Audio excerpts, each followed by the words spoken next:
Hi, this is Brad Constantine, and this is a podcast recording of the Old Testament. Although this is not an official recording of the Church of Jesus Christ of Latter-day Saints, every effort's been made to be as doctrinally accurate as possible. I'll be using for the text the Joseph Smith translation of the Old Testament, along with many commentaries from general authorities of the Church, BYU professors, Bible scholars, and others. This format will be very detailed, and so if you want a deep analysis of the Old Testament, you come to the right place. Thanks for your attendance. Hi there, welcome back. This is going to be for Jeremiah chapter 37. So I'm going to give you a little narrative of the chapter, and then we'll get into the verses. When King Jehoiakim rebelled against Babylon, he was deposed, and his uncle Zedekiah was placed on the throne. By this time, it should have been obvious that Jeremiah's prophecies were coming to pass. Twice Nebuchadnezzar had come, and twice he had humbled Judah. But Zedekiah was no wiser than his brother Jehoiakim and his nephew Jehoiakim. He too began to look for ways to break the Babylonian yoke. Ignoring the repeated warnings of Jeremiah, he rebelled, and once again the Babylonians came against Jerusalem. It was in this setting that the events of these chapters took place. Jerusalem was under siege, and Jeremiah's counsel to surrender was not welcome. He was viewed as a traitor and a subversive. At this point, an army of the Pharaoh moved north to meet Nebuchadnezzar's forces. Nebuchadnezzar temporarily pulled away from Jerusalem to meet the threat from the south.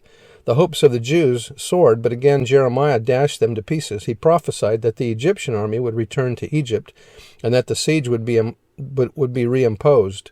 So helpless would Judah be, according to Jeremiah, that even if the entire Chaldean army were wounded in the battle with Egypt, they would still succeed in destroying Jerusalem.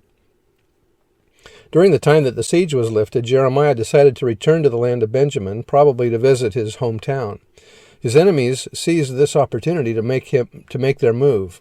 Accusing him of fleeing to join the Chaldeans, the Jewish leaders had Jeremiah arrested, beaten, and thrown into prison. The weak, vacillating character of King Zedekiah manifested itself. He called Jeremiah to him secretly, asking if there was any word from the Lord concerning Jerusalem's fate. Yet when the other leaders demanded Jeremiah's death for preaching surrender, Zedekiah responded weakly, "Behold, he is in your hand, for the king is not he that can do anything against you." But when Jeremiah's friends pleaded for his life, Zedekiah relented and had him secretly delivered out of the prison. Jeremiah's sarcastic question to Zedekiah is recorded in verse 19. The false prophets had promised that Babylonians would not come against Jerusalem, and the captives already taken would be returned. At that time, Jeremiah cited the words of Moses for determining the true from the false prophets. Now, with the Babylonians surrounding the city, Jeremiah asked, "Where are the other prophets?" Jeremiah's words had been proven true, and he was in prison. Their word had been proven false, and where were they? Chapter 39 details the fall of Jerusalem and the tragic end of Zedekiah and his family. Because Jeremiah had foretold Babylon's eventual success, he was released by the Chaldeans and allowed to remain in Jerusalem as a free person. And that was all from the Institute Manual. Verse 1, And King Zedekiah, the son of Josiah, reigned instead of Coniah, the son of Jehoiakim, whom Nebuchadnezzar, king of Babylon, made king in the land of Judah. But neither he nor his servants nor the people of the land did hearken unto the words of the Lord, which he spake by the prophet Jeremiah. And Zedekiah the king sent Jehukal, the son of Shelemiah, and Zephaniah, the son of Maaseiah, the priest, to the prophet Jeremiah, saying, Pray now unto the Lord our God for us. Now Jeremiah came in and went out among the people, for they had not put him into prison. Then Pharaoh's army was come out of Egypt, and when the Chaldeans that besieged Jerusalem heard tidings of them, they departed from Jerusalem. Then came the word of the Lord unto the prophet Jeremiah, saying, Thus saith the Lord, the God of Israel, Thus shall ye say to the king of Judah, that sent you unto me to inquire of me, Behold, Pharaoh's army, which is come forth to help you, shall return to Egypt and to their own land. And the Chaldeans shall come again and fight against this city, and take it, and burn it with fire. Thus saith the Lord, Deceive not yourselves, saying, The Chaldeans shall surely depart from us, for they shall not depart. For though ye had smitten the whole army of the Chaldeans that fight against you, and there remained but wounded men among them, yet should they rise up every man in his tent, and burn this city with fire. So even though it mentions here that the Assyrians or the Babylonians would be weak, they would still destroy the city of Jerusalem. And it came to pass that when the army of the Chaldeans was broken up from Jerusalem for fear of Pharaoh's army, that then Jeremiah went forth out of Jerusalem to go into the land of Benjamin, to separate himself thence in the midst of the people.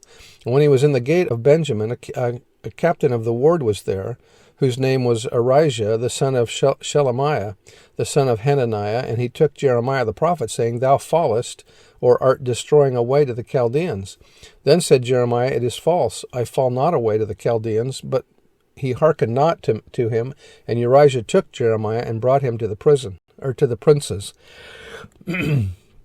Wherefore the princes were wroth with Jeremiah, and smote him, and put him in prison in the house of Jonathan the scribe, for they had made that the prison.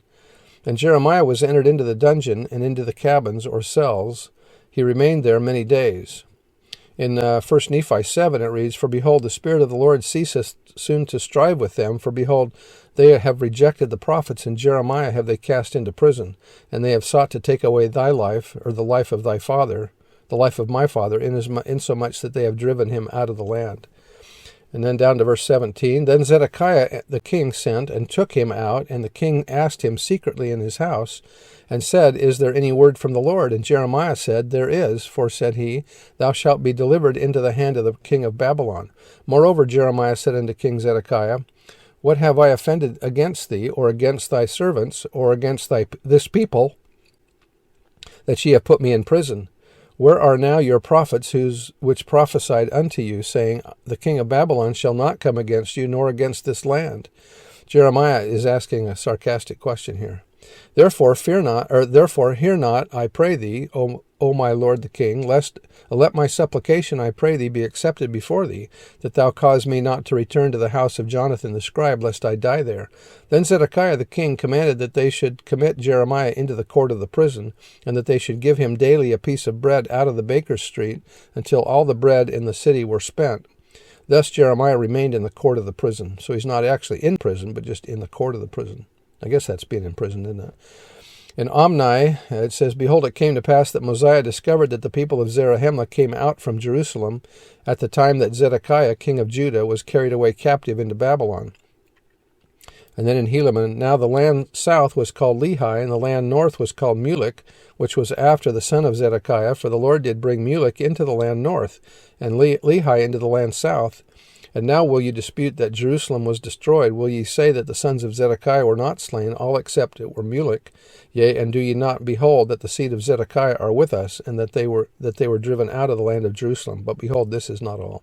So we can see that even though Zedekiah was put into prison, or was taken by the Babylonians and eventually killed, or eventually died, his sons were killed, except Mulek. Anyway, that's the end of chapter 37, and we'll see you next time. Bye.